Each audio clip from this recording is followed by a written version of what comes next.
Hello, good morning, जोहार। मैं संजय और आप देख रहे हैं न्यूज झारखंड। समय हो चला है झारखंड की खबरों को जानने का, तो चलिए जानते हैं आज की झारखंड की 25 मुख्य बड़ी खबरों को। झारखंड में 8वीं तक के सभी स्कूल बंद। शिक्षा विभाग ने भीषण गर्मी के चलते लिया फैसला। स्कूली शिक्षा एवं साक्षरता विभाग ने अत्यधिक गर्मी और लू को देखते हुए झारखंड में केजी से 8वीं तक के सभी स्कूलों को अगले आदेश तक के लिए बंद करने का आदेश दिया है। कक्षा 9 एवं इससे ऊपर की कक्षाएं सुबह 7 बजे से 11:30 बजे तक संचालित होंगी। विभाग के सचिव उमाशंकर सिंह ने इस संबंध में सोमवार को आदेश जारी कर दिया। यह आदेश सभी सरकारी, गैर सरकारी सहायता प्राप्त, गैर सहायता प्राप्त, अल्पसंख्यक सहित तथा निजी स्कूलों पर लागू होगा। सचिव ने अपनी आदेश में कहा है कि सभी प्रकार के आवासीय विद्यालय पूर्व की भांति संचालित होते रहेंगे। वहीं सरकारी एवं गैर सरकारी सहायता प्राप्त, अल्पसंख्यक सहित स्कूलों में शिक्षकों एवं शिक्षकेतर कर्मियों को स्कूल आना होगा। इस दौरान इनके द्वारा कक्षा 1 से 7वीं तक के बच्चों की वार्षिक परीक्षा का परीक्षाफल तैयार करने, रिपोर्ट कार्ड तैयार करने तथा ई-विद्या वाहिनी पर अपलोड करने का काम किया जाएगा। इसके साथ ही जिन कक्षाओं के लिए स्कूल खुले रहेंगे वहां प्रार्थना सभा तथा खेलकूद के साथ साथ अन्य आउटडोर गतिविधियां नहीं होंगी। इसे लेकर भी आदेश दिया गया है। झारखंड के विद्यार्थी ध्यान दें, आज 11 बजे आएगा 12वीं का result. Jharkhand academic council JAC आज मंगलवार 30 अप्रैल 2024 को 12वीं की तीनों स्ट्रीम आर्ट्स, साइंस, कॉमर्स का रिजल्ट जारी करने के लिए पूरी तरह से तैयार है। बोर्ड कक्षा 12वीं के नतीजे सुबह 11 बजे घोषित करेगा। एक बार रिजल्ट जारी होने के बाद छात्र आधिकारिक वेबसाइट jac.jharkhand.gov.in पर देख सकते हैं। बता दें कि झारखंड बोर्ड एक प्रेस कॉन्फ्रेंस के माध्यम से रिजल्ट की घोषणा करेगा। इस साल परीक्षा का आयोजन 6 से 26 फरवरी 2024 के बीच किया गया था। परीक्षा ओमार के लिए दोपहर 2 से 3:35 तक और पुस्तिकाओं के लिए 3:40 से 5:20 तक आयोजित की गई थी। राज्य भर में कक्षा 12वीं की बोर्ड परीक्षा में लगभग 4 लाख उम्मीदवार उपस्थित हुए थे। 7 मई को राजमहल संसदीय सीट पर नामांकन करेंगे लोबिन हेम्ब्रम। निर्दलीय प्रत्याशी के तौर पर हैं मैदान में। झारखंड मुक्ति मोर्चा के वरीय नेता और बोरियो विधानसभा क्षेत्र से विधायक लोबिन हेम्ब्रम निर्दलीय प्रत्याशी के रूप में राजमहल संसदीय सीट से 7 मई को नामांकन करेंगे। उन्होंने इंडिया गठबंधन के प्रत्याशी के रूप में लगातार तीसरी बार विजय हांसदा को मौका देने से नाराज होकर निर्दलीय प्रत्याशी के तौर पर चुनाव लड़ने का निर्णय लिया था। विजय हांसदा के नाम का ऐलान होने के दूसरे ही दिन प्रेस कॉन्फ्रेंस कर लोबिन हेम्ब्रम ने राजमहल में निर्दलीय प्रत्याशी के रूप में उतरने का ऐलान कर दिया था। लोबिन हेम्ब्रम का तर्क है कि जनता में मौजूदा सांसद के प्रति नाराजगी है। उन्होंने पार्टी को आगाह किया था। 4 मई को रांची में पर्चा भरेंगे जेबीकेएसएस के देवेंद्र महतो। जयराम रहेंगे मौजूद, पद यात्रा कर दिखाएंगे ताकत। रांची संसदीय सीट से जेबीकेएसएस की ओर से देवेंद्र नाथ महतो इस बार चुनावी मैदान में हैं। बता दें कि निर्वाचन आयोग में झारखंड लोकतांत्रिक क्रांतिकारी मोर्चा JLKM से जेबीकेएसएस रजिस्टर्ड है। देवेंद्र 4 मई को नामांकन दाखिल करेंगे। मीडिया से बात करते हुए देवेंद्र ने बताया है कि 4 मई को उनके नामांकन में जेबीकेएसएस प्रमुख जयराम महतो समेत कई नेता मौजूद रहेंगे। इसके साथ ही पर्चा दाखिल करने के बाद देवेंद्र नाथ महतो पदयात्रा निकालेंगे। मोरहाबादी मैदान से DC ऑफिस तक पदयात्रा कर जेबीकेएसएस शक्ति प्रदर्शन करेगा। गौरतलब है कि 25 मई को रांची लोकसभा सीट पर वोटिंग होगी। रांची लोकसभा सीट से चुनाव का यह सफर देवेंद्र महतो के लिए आसान नहीं होगा। जहां एक तरफ बीजेपी ने एक बार फिर से संजय सेठ पर भरोसा दिखाया है, वहीं कांग्रेस की ओर से रांची में पूर्व केंद्रीय मंत्री सुबोधकांत सहाय की बेटी यशस्विनी सहाय पर दांव खेला है। गौरतलब है कि 29 अप्रैल से शुरू हुई नामांकन प्रक्रिया 6 मई तक चलेगी। 7 मई को नामांकन पत्रों की जांच होगी तथा 9 मई तक नामांकन वापस लिया जा सकता है। यहाँ 25 मई को मतदान होगा। जामताड़ा में राजमिस्त्री कलाम मियां ने ड्रीम 11 में जीते 1.5 करोड़ रुपए। 59 रुपए में बनाई थी टीम। झारखंड के जामताड़ा में पेशे से राजमिस्त्री कलाम मियां ने ड्रीम 11 में 1.5 करोड़ रुपए की बड़ी राशि जीत ली है। उन्होंने 59 रुपए लगाकर टीम बनाई थी। कलाम मियां ने बताया कि वह क्रिकेट के दीवाने हैं। उन्होंने बताया कि वह पिछले तकरीबन 4 साल से ड्रीम 11 में टीम बनाकर अपनी किस्मत आजमा रहे थे। कलाम मियां ने लखनऊ और राजस्थान के बीच हुए मुकाबले में अपनी टीम ड्रीम 11 बनाई थी। कलाम मियां जामताड़ा जिला के कर्माटांड़ प्रखंड अंतर्गत बरमुंडी गांव के रहने वाले हैं। कलाम मियां ने कहा है कि भारत में अधिकांश लोग इंडियन प्रीमियर लीग IPL का आनंद उठाते हैं। हमारा परिवार बहुत ही करीब है। सभी भाई राजमिस्त्री का काम करके परिवार की आजीविका चलाते हैं। मैं खुश हूं कि ड्रीम 11 में 1.5 करोड़ रुपए जीत गया। उन्होंने कहा है कि इनाम जीतने का मैसेज उनके मोबाइल पर रात को 12 बजे आया। उन्होंने पास ही एक स्टूडेंट को वह मैसेज दिखाया। उसने ही कहा कि आप ड्रीम 11 में 1.5 करोड़ रुपए जीत गए हो। पूरा परिवार इस बात से काफी खुश है। अब हमारी गरीबी दूर होगी। झारखंड के 11 जिलों में 40 डिग्री के पार पहुंचा पारा। हीट वेव के साथ सताएगी गर्मी। झारखंड में गर्मी का सितम बढ़ता जा रहा है। दिन प्रतिदिन तापमान में बढ़ोतरी हो रही है। मौसम विभाग के मुताबिक आने वाले दिनों में राज्य के कई जिलों में हीट वेव चलने की संभावना है। अधिकतर जिलों में पारा 42 डिग्री के ऊपर रहेगा। तापमान बढ़ने से राज्य वासियों को गर्मी और सताएगी। मौसम वैज्ञानिक अभिषेक आनंद ने बताया कि राज्य के विभिन्न जिलों में ऑरेंज अलर्ट जारी किया गया है। उन्होंने बताया कि तापमान के बढ़ने से राज्य के 11 जिलों में हीट वेव चलने की संभावना है। अभिषेक आनंद ने बताया कि जिन जिलों में हीट वेव चलने की आशंका जताई गई है वहां लोगों को सावधानी बरतने की जरूरत है।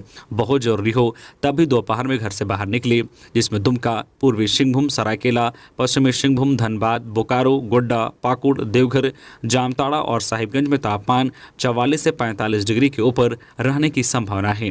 तो तापमान लगातार बढ़ता जा रहा है।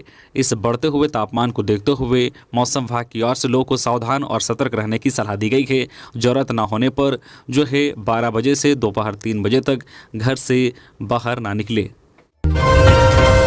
स्कूल में ताला लगाकर चले गए टीचर, अंदर 6 घंटे तक फंसा रहा मासूम।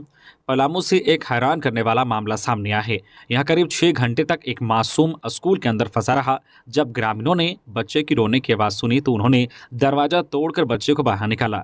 इस घटना के बाद शिक्षकों पर कार्रवाई की गई है। उनका वेतन रोक दिया गया है। इसके साथ ही शिक्षकों से उनकी इस हरकत को लेकर 24 घंटे के अंदर जवाब मांगा गया है। घटना शनिवार की है। पलामू के मेदनगर सदर अंचल के उत्क्रमित मध्य विद्यालय सिंदुरिया में शनिवार को 6ठी क्लास का छात्र अपने कमरे में सो गया था।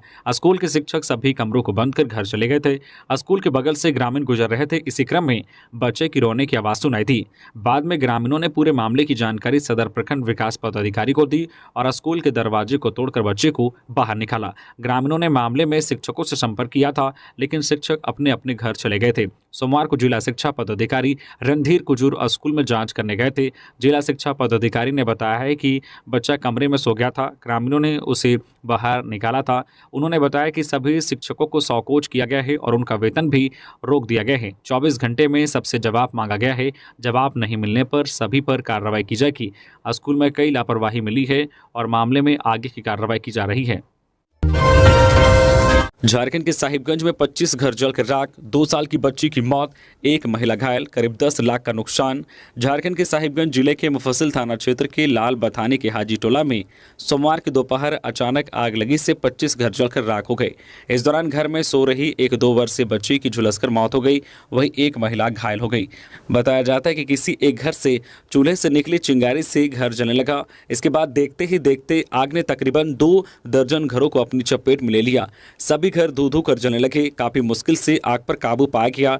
स्थानीय लोगों की माने तो इस हादसे में करीब 10 लाख का नुकसान हुआ है। आग की लपटें इतनी तेज थी कि उस पर काबू पाना बेहद मुश्किल हो रहा था। स्थानीय लोग लगातार बोरिंग नल की मदद से आग बुझाने का प्रयास कर रहे थे।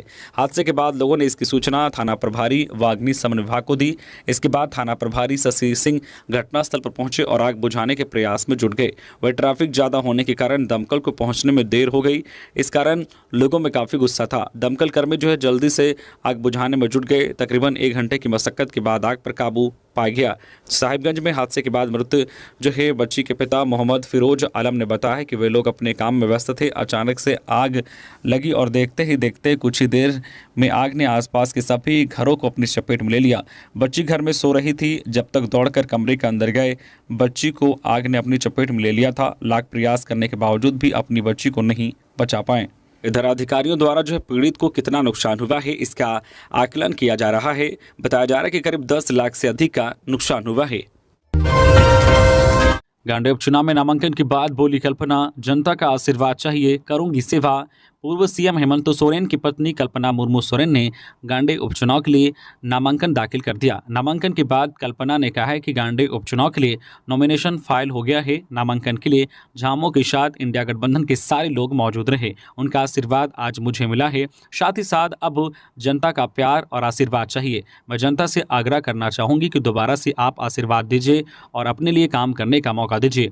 गौरतलब है कि कल्पना सोरेन ने सोमवार को गांडे उपचुनाव के लिए पर्चा भरा। इस दौरान दौरान झामो और इंडिया गठबंधन के कई बड़े नेता मौजूद रहे। कल्पना के पर्चा भरने के दौरान सीएम चंपई सोरेन, मंत्री बसंत सोरेन, मंत्री सत्यानंद भोक्ता, मंत्री आलमगीर आलम, मंत्री मिथिलेश ठाकुर, मंत्री बेबी देवी, कांग्रेस प्रदेश अध्यक्ष राजेश ठाकुर और राज्यसभा सांसद सरफराज अहमद, महुआ मांझी, गिरिडीह के झामो विधायक सुदिव्य कुमार सोनू व अन्य नेता मौजूद थे। बरकट्ठा से पूर्व बीजेपी विधायक जानकी यादव जेएमएम में हुए शामिल। बरकट्ठा के पूर्व विधायक जानकी यादव बीजेपी छोड़कर झामो में शामिल हो गए। सीएम चंपई और कल्पना सोरेन की मौजूदगी में उन्होंने जेएमएम का दामन थामा। मौके पर बेंगाबाद के प्रमुख मीना देवी और उनके पति सुनील यादव भी समर्थकों के साथ शामिल हुए। बता दें कि जानकी यादव बीजेपी से नाखुश चल रहे थे। अभिभावक संघ ने बढ़ते तापमान को लेकर स्कूलों में छुट्टी करने की मांग की। शिक्षा सचिव व उपायुक्त को लिखा पत्र। झारखंड अभिभावक संघ ने राज्य में पड़ रही भीषण गर्मी को देखते हुए छुट्टी की मांग की है। इस बाबत संघ के अध्यक्ष अजय राय ने राज्य के प्रधान सचिव शिक्षा एवं साक्षरता विभाग, झारखंड सरकार, रांची एवं उपायुक्त से तापमान में वृद्धि को देखते हुए सभी सरकारी गैर सरकारी स्कूलों में छुट्टी करने की मांग की है। पत्र में कहा गया है कि छात्रों के स्वास्थ्य के हित में सभी सरकारी एवं गैर सरकारी स्कूलों में तत्काल छुट्टी देने की घोषणा करनी चाहिए। रांची, बोकारो, धनबाद, जमशेदपुर, पलामू, देवघर, गिरिडीह, गोड्डा, दुमका, हजारीबाग सहित अन्य जिलों में भी तापमान 42 से 45 डिग्री रिकॉर्ड की गई है।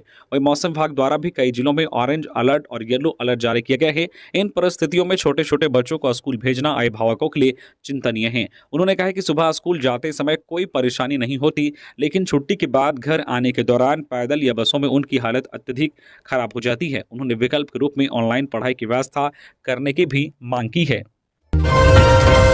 अनियंत्रित कार पेड़ से टकराई, 2 की मौत। मध्य प्रदेश से लौट रहे थे हजारीबाग। अस्पताल में डॉक्टर ने बताया मृत। परिजनों को दी गई सूचना। बालूमाथ पांकी पथ पर हेरहंज थाना क्षेत्र के मासी लौंग गांव के पास एक टाटा नेक्सन कार अनियंत्रित होकर पेड़ से टकरा गई। इस हादसे में कार सवार 2 लोगों की मौके पर ही मौत हो गई। मृतकों की पहचान ऋतिक कुमार सिंह 22 वर्षीय, पिता विजेंद्र सिंह जो है होमलगाड़ा खुर्द चतरा, और लावानाथ सिंह 56 वर्षीय, पिता केदार सिंह कपका बरकट्ठा हजारीबाग के रूप में हुई है। प्राप्त जानकारी के मुताबिक दोनों एक शादी समारोह में शामिल होकर मध्य प्रदेश से हजारीबाग लौट रहे थे। इसी दौरान हेरहंज थाना क्षेत्र के मासीलौंग गांव के पास कार अनियंत्रित होकर बरगद के पेड़ से टकरा गई। घटना के वक्त कार की रफ्तार काफी तेज थी। हादसे में दोनों बुरी तरह से घायल हो गए। हादसे के बाद स्थानीय लोग तेज आवाज सुनकर वहां पहुंचे और तुरंत घटना की जानकारी पुलिस को दी। घटना की सूचना पाकर थाना प्रभारी विक्रम कुमार अपनी टीम के साथ मौके पर पहुंचे और दोनों को बालूमाथ अस्पताल पहुंचाया, जहां डॉक्टर ध्रुव कुमार ने जांच के बाद दोनों को मृत घोषित कर दिया। इसके बाद पुलिस ने मृतक के परिजनों को घटना की जानकारी दी। इसके बाद में दोनों शवों को पोस्टमार्टम के लिए लातेहार सदर अस्पताल भेज दिया गया। स्कूल बस संचालकों को चुनाव के लिए जो अधिकतम वाहन जमा करने का निर्देश। लोकसभा चुनाव में सभी स्कूल बस संचालकों को अधिकतम वाहन उपलब्ध कराने का निर्देश दिया गया है। क्षेत्रीय परिवहन प्राधिकार के सचिव संजीव कुमार एवं जिला परिवहन पदाधिकारी अखिलेश कुमार ने सोमवार को स्कूल बस संचालकों के साथ समाहरणालय में बैठक कर यह निर्देश दिया। सभी जो है निजी बस संचालकों को 30 अप्रैल तक पुलिस लाइन में बसें लगाने को कहा गया है। बसों को निर्धारित स्थान पर लगाने का भी निर्देश दिया गया। बैठक में दूसरे जिलों से मांगी गई बसों पर भी चर्चा की गई। पोलिंग पार्टी को स्कूल बसों से भेजने का निर्णय लिया गया। साथ ही समय पर भुगतान करने का आश्वासन भी दिया गया। सभी स्कूल बस संचालकों के लिए सड़क सुरक्षा के मानकों का पालन करने और फिटनेस सर्टिफिकेट को अनिवार्य बताया गया। बैठक में कहा गया है कि सूचना के अनुसार कई बस संचालक अपनी बसों को निर्वाचन कार्य से मुक्त रखने के लिए ग्रामीण क्षेत्रों में अपनी बसों को छिपा कर रख रहे हैं।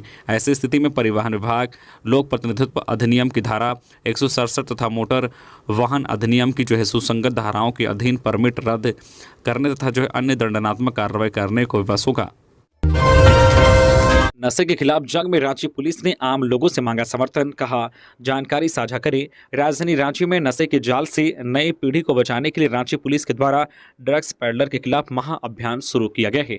रांची एसएसपी के द्वारा इस अभियान में आम लोगों को भी शामिल करने के लिए बाकायदा व्हाट्सएप हेल्पलाइन नंबर जारी किया गया है। व्हाट्सएप नंबर पर कोई भी आम आदमी नशे के तस्करों का जो है ऑनलाइन लोकेशन भेजकर उन्हें गिरफ्तार करवाने में पुलिस की मदद कर सकते हैं। रांची एसएसपी चंदन कुमार सिन्हा के नेतृत्व में पिछले 2 महीने में नशे के कारोबार में शामिल अपराधियों के खिलाफ जोरदार कार्रवाई की गई है। 50 से अधिक नशे के कारोबारी को सलाखों के पीछे पहुंचाते हुए लगभग करोड़ों का ड्रग्स, अफीम, डोडा और दूसरे तरह के नशे के सामान जब्त किए गए हैं। इसी कड़ी को और बेहतर बनाते हुए रांची एसएसपी ने आम लोगों के लिए एक व्हाट्सएप हेल्पलाइन नंबर जारी किया है। पुलिस के द्वारा जारी किए गए वीडियो में पुलिस तक व्हाट्सएप ऐप के माध्यम से नशे के तस्करों की जानकारी कैसे पहुंचानी है, इसके बारे में भी विस्तार से बताया गया है। आप जिस नंबर पर कर सकते हैं वो नंबर है 9153886238 जारी किया गया है। लोकसभा चुनाव 2024 में झारखंड का मतदान प्रतिशत बेहतर रहने की संभावना के रवि झारखंड मतदाता जागरूकता प्रतियोगिता के माध्यम से मतदाताओं तक चुनाव आयोग की पहुंच बढ़ी है। जो है कंटेंट्स में reels, short film, music video और पोस्टर मेकिंग प्रतियोगिता के माध्यम से जो है प्रतिभागियों ने अपनी प्रतिभा का जौहर दिखाते हुए मतदाता जागरूकता का संदेश दिया। इस मौके पर मुख्य निर्वाचन वक्ता से जो मतदाताओं में जागरूकता आएगी, साथ ही झारखंड का जो है वोटिंग प्रतिशत भी बढ़ेगा। झारखंड में लगातार चल रहे विभिन्न मतदाता जागरूकता अभियान से भी लोकसभा चुनाव 2024 में झारखंड का मतदान प्रतिशत बेहतर होने की संभावना है। मुख्य निर्वाचन पदाधिकारी सोमवार को निर्वाचन सदन स्थित सभागार में झारखंड वोटर अवेयरनेस जो है कॉन्टेस्ट में विजेताओं को पुरस्कृत कर रहे थे। झारखंड में एनडीए का समर्थन करेगा जदयू, प्रदेश अध्यक्ष खीरू महतो ने किया ऐलान। जदयू प्रदेश कार्य समिति की एक दिवसीय बैठक प्रेस क्लब में हुई। बैठक की अध्यक्षता प्रदेश अध्यक्ष राज्यसभा सांसद खीरू महतो ने की एवं मंच संचालन भगवान सिंह ने किया। बैठक में प्रदेश पदाधिकारी, जिला अध्यक्ष, नगर अध्यक्ष एवं सभी प्रकोष्ठ अध्यक्ष शामिल हुए। बैठक में प्रदेश अध्यक्ष खीरू महतो ने कार्यकर्ताओं को अपने अपने लोकसभा क्षेत्र में एनडीए प्रत्याशी के साथ समन्वय स्थापित कर चुनाव में सहयोग करने का निर्देश दिया। उन्होंने कहा कि अब की बार 400 पार के लक्ष्य को साकार करना है और दोबारा देश में मजबूत सरकार लानी है।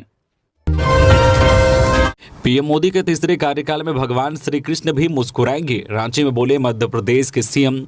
मध्य प्रदेश के मुख्यमंत्री डॉक्टर मोहन यादव ने 29 अप्रैल को भाजपा प्रदेश कार्यालय में प्रेस कॉन्फ्रेंस को संबोधित किया। इस अवसर पर उन्होंने कहा कि प्रधानमंत्री नरेंद्र मोदी के तीसरे कार्यकाल में भगवान कृष्ण भी मुस्कुराएंगे। उन्होंने कहा कि भाजपा सरकार के दृढ़ संकल्प के कारण ही अयोध्या में भगवान श्री राम के मंदिर का निर्माण हो पाया। उन्होंने कहा कि कांग्रेस के कार्यकाल में जो है शाहबानो मामले में भी सुप्रीम कोर्ट का फैसला आया था। कांग्रेस ने इसे लागू करने के बजाय संसद में विधेयक लाकर इसे पलट दिया था। माननीय न्यायालय के फैसले को लागू करने का संकल्प और इच्छा शक्ति सिर्फ भारतीय जनता पार्टी में ही है। गिरिडीह में दुकान और घर में पुलिस का छापा, 4 किलो गांजा, 18 लाख रुपए कैश बरामद, संचालक गिरफ्तार। गिरिडीह के जमुआ पुलिस ने मिर्जागंज में एक गुमटी और घर से छापा मारकर 4 किलो गांजा के साथ 18 लाख रुपए कैश बरामद किया है। बताया जाता है कि जमुआ पुलिस को मिर्जागंज बाजार में सुरेंद्र साव के दुकान में गांजा बेचे जाने की गुप्त सूचना मिली थी। सूचना का सत्यापन एवं आवश्यक कार्रवाई हेतु वरीय पदाधिकारी को सूचित करते हुए वरीय पदाधिकारी के निर्देश पर एक विशेष टीम का गठन कर सुरेंद्र साव के घर और गुमटी दुकान में छापेमारी की गई। छापेमारी के क्रम में 4 किलो गांजा, 1.5 किलो गांजा एवं जो है खैनी का मिश्रण, 680 पीस गोगो बनाने वाला 12 पैकेट सामग्री एवं 18,18,700 रुपए नकद बरामद किया गया है। वहीं इस मामले में गुमटी संचालक मिर्जागंज निवासी सुरेंद्र साव पिता लखन साव को पुलिस ने गिरफ्तार कर लिया है। इधर इस छापेमारी के बाद जो है मादक पदार्थ बेचने वाले दुकानदारों में हड़कंप मचा हुआ है। चतरा में आज 30 अप्रैल तो वही हजारीबाग धनबाद में 1 मई को नामांकन दाखिल करेंगे कांग्रेस प्रत्याशी। लोकसभा चुनाव को लेकर चतरा, हजारीबाग और धनबाद संसदीय सीट पर कांग्रेस के प्रत्याशी 30 अप्रैल और 1 मई को नामांकन दाखिल करेंगे। 30 अप्रैल को चतरा में केएन त्रिपाठी पर्चा भरेंगे तो वही हजारीबाग और धनबाद में 1 मई को नामांकन दाखिल करने का कार्यक्रम होगा। हजारीबाग में जयप्रकाश भाई पटेल और धनबाद में अनुपमा सिंह प्रत्याशी है। नामांकन कार्यक्रम में सीएम चंपई सोरेन, प्रदेश कांग्रेस प्रभारी गुलाम अहमद मीर, अध्यक्ष राजेश ठाकुर और विधायक दल के नेता आलमगीर आलम मौजूद रहेंगे। चंपई सोरेन चाहे जितना रोक ले, चाईबासा की पब्लिक कमल निशान पर ही बटन दबाएगी। बाबूलाल मरांडी। प्रदेश बीजेपी अध्यक्ष बाबूलाल मरांडी ने 29 अप्रैल को सिंहभूम लोकसभा के राजनगर में आयोजित जनसभा को संबोधित किया। जनसभा में बड़ी संख्या में जनता उपस्थित थी। इस अवसर पर उन्होंने सिंहभूम से एनडीए प्रत्याशी गीता कोड़ा को भारी बहुमत से विजय बनाने की अपील की। बाबूलाल मरांडी ने कहा कि प्रधानमंत्री ने गरीबों के घर घर तक गैस कनेक्शन पहुंचाया। इतना ही नहीं, देश में कोई भूखा ना सोए, इसकी चिंता भी प्रधानमंत्री नरेंद्र मोदी करते हैं। कोरोना काल के उस दिन को याद करें जब देश में सब कुछ ठप हो गया था, कल कारखाने बंद हो गए थे, गाड़ियां नहीं चल रही थी। उस समय नरेंद्र मोदी ने गरीबों की चिंता की, सभी के घरों में में मुफ्त राशन पहुंचाने की व्यवस्था की ताकि कोई गरीब भूखा ना रहे। अगले 5 वर्षों तक लोगों को मुफ्त अनाज मिलता रहेगा। प्रधानमंत्री गरीब की चिंता करते हैं, किसान की चिंता करते हैं, महिला की चिंता करते हैं, जो है युवा की चिंता करते हैं, सभी वर्ग की चिंता करते हैं। इस चिलचिलाती धूप में आए लोगों को देखने से एक बात स्पष्ट हो गया है कि क्षेत्र की जनता एनडीए प्रत्याशी को वोट देकर विजय बनाने का मन बना चुकी है। चंपई सोरेन कितना भी रोकने का प्रयास क्यों न करे, क्षेत्र की जनता अब रुकने वाली नहीं है। 13 मई को कमल निशान में ही बटन दबाएगी। गिरिडीह में घरेलू विवाद से गुस्साई पत्नी ने पति का मुंह दबाकर की हत्या, पुलिस ने भेजा जेल। घरेलू विवाद के कारण पति के रवैये से गुस्साई पत्नी फूलवा देवी ने पति का मुंह दबाकर उसकी हत्या कर दी। जानकारी मिलते ही अहिल्यापुर थाना प्रभारी जितेंद्र सिंह बिष्ट भी पुलिस जवानों के साथ सिंहपुर गांव पहुंचे और पड़ोसियों से मामले की जानकारी ली। आरोपी पत्नी फूलवा देवी से भी पूछताछ की। जानकारी के अनुसार मृतक के 3 बच्चे हैं। इस दौरान पुलिस ने मृतक के शव को पोस्टमार्टम के लिए सदर अस्पताल भेज दिया। वहीं आरोपी पत्नी को गिरफ्तार कर थाना ले गए, जहां सोमवार को कड़ी पूछताछ के बाद उसे भी जेल भेज दिया गया। पूछताछ में फूलवा देवी ने यह भी कबूल किया है कि उसने ही पति डब्लू तूरी की हत्या मुंह दबाकर की है, लेकिन हत्या के वास्तविक कारणों का पुलिस पता नहीं लगा पाई। यूनिफॉर्म सिविल कोड लागू हुआ तो छिन जाएंगे नागरिकों के अधिकार, बोले बंधु तिर्की। झारखंड सरकार की समन्वय समिति के सदस्य और प्रदेश कांग्रेस कमेटी के कार्यकारी अध्यक्ष बंधु तिर्की ने कहा है कि समान नागरिक संहिता यूसीसी से सभी के अधिकारों का हनन होगा और इसे किसी भी हाल में लागू नहीं होने देंगे। उन्होंने कहा है कि देश की संस्कृति और संविधान की मूल भावना के खिलाफ है। बंधु तिर्की ने कहा है कि अब की बार का लोकसभा चुनाव अपने खेत खलिहान, जंगल जमीन, संविधान और प्रकृति संस्कृति को बचाने वाला चुनाव है। उन्होंने कहा है कि अभी थोड़ी सी भी लापरवाही घातक हो सकती है और यह लड़ाई केवल सुखदेव भगत या कांग्रेस पार्टी की नहीं, बल्कि अपने देश को बचाने के लिए लड़ा जा रहा है। जमशेदपुर लोकसभा क्षेत्र में नामांकन शुरू। 6 मई तक सुबह 11 से 3 बजे तक नामांकन। एक्सपेंडिचर ऑब्जर्वर रखेंगे खर्चों पर नजर। जमशेदपुर लोकसभा क्षेत्र के लिए सोमवार से नामांकन की प्रक्रिया शुरू हो गई है। उम्मीदवार जमशेदपुर उपायुक्त कार्यालय से नामांकन पत्र लेकर सुबह 11 बजे से 3 बजे तक नामांकन पत्र जमा कर सकते हैं। नामांकन के लिए आखिरी तारीख 6 मई है, जिसके बाद 7 मई को नामांकन पत्रों की जांच होगी और 9 मई तक नामांकन वापस लिए जा सकते हैं। उपायुक्त ने प्रेस वार्ता के दौरान बताया है कि खर्चों की जांच के लिए एक्सपेंडिचर ऑब्जर्वर एस गुप्ता शहर पहुंच चुके हैं। उन्होंने बताया कि जिले में 2 एक्सपेंडिचर ऑब्जर्वर रहेंगे। एक एक्सपेंडिचर ऑब्जर्वर जमशेदपुर पूर्वी, जमशेदपुर पश्चिमी और जोगसलाई विधानसभा क्षेत्र देखेंगे, जबकि दूसरे एक्सपेंडिचर ऑब्जर्वर पोटका, घाटशिला और बहरागोड़ा विधानसभा देखेंगे। कुख्यात मानव तस्कर पन्नालाल महतो की पत्नी सुनीता देवी की जमानत याचिका हाईकोर्ट ने की खारिज। कुख्यात मानव तस्कर पन्नालाल महतो की पत्नी सुनीता देवी की जमानत याचिका झारखंड हाईकोर्ट ने खारिज कर दी। सुनीता देवी ने 12 अप्रैल 2022 को एनआईए की विशेष अदालत में आत्मसमर्पण किया था। सुनीता पर पुलिस ने 1 लाख रुपए का इनाम भी घोषित किया था।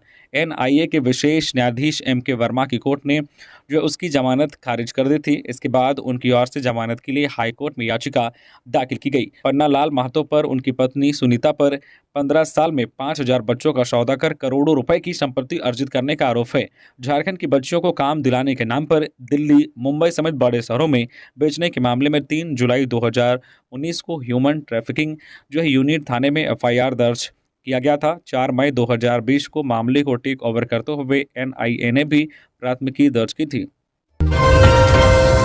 धनबाद में फुटपाथ दुकानदारों का प्रदर्शन। धनबाद नगर निगम के बाहर किया अर्धनग्न प्रदर्शन, हटाने का कर रहे विरोध। धनबाद शहर के पुलिस लाइन के आसपास फुटपाथ पर ठेला, खोमचा, सब्जी, मीट दुकान लगाने वाले दुकानदारों को धनबाद नगर निगम के द्वारा हटाए जाने के खिलाफ सोमवार को पथ विक्रेता समन्वय समिति के बैनर तले फुटपाथ दुकानदारों ने अर्धनग्न होकर विरोध प्रदर्शन किया। फुटपाथ दुकानदारों के नेता श्यामल मजूमदार ने कहा है कि दुकानदारों को हटाए जाने पर निगम के अधिकारियों ने बताया है कि निगम द्वारा उन्हें हटाया जा रहा है। उन्होंने कहा है कि गरीब फुटपाथ दुकानदारों से मिलना तक मुनासिब नहीं समझा। अब आखिर वर्षों से व्यवसाय कर रहे गरीब दुकानदार जाएं तो कहां जाएं। ब्राउन शुगर के कारोबार के खिलाफ रांची पुलिस की कार्रवाई, 2 युवक गिरफ्तार। नशा कारोबार के खिलाफ रांची पुलिस की कार्रवाई लगातार जारी है। पिछले एक महीने के दौरान रांची पुलिस ने नशा कारोबार के खिलाफ अलग अलग थाना क्षेत्र में छापेमारी कर इस कारोबार से जुड़े 90 से अधिक लोगों को गिरफ्तार कर जेल भेजने का काम किया है। इसी दौरान सोमवार को एसएसपी चंदन कुमार सिंह को मिली गुप्त सूचना के आधार पर पुलिस टीम ने कार्रवाई की। टीम ने लालपुर थाना क्षेत्र से 2 युवक को 6.13 ग्राम ब्राउन शुगर के साथ गिरफ्तार किया है, जिनमें अंकित लकड़ा और नितिन खलगो शामिल हैं। दोनों गिरफ्तार युवक जो पूर्व से आपराधिक इतिहास रहा है। ये थी आज की झारखंड की टॉप बड़ी खबरें। इसी तरह से झारखंड की हर छोटी बड़ी खबर देखने के लिए आप हमारे चैनल न्यूज झारखंड चैनल को सब्सक्राइब करके बेल आइकन प्रेस कर दीजिए, जिससे झारखंड की हर छोटी बड़ी खबर का अपडेट आप तक पहुंचता रहे। तो अभी के लिए बस इतना ही, हमें दीजिए इजाजत, फिर मिलते हैं नेक्स्ट खबरों के साथ। धन्यवाद।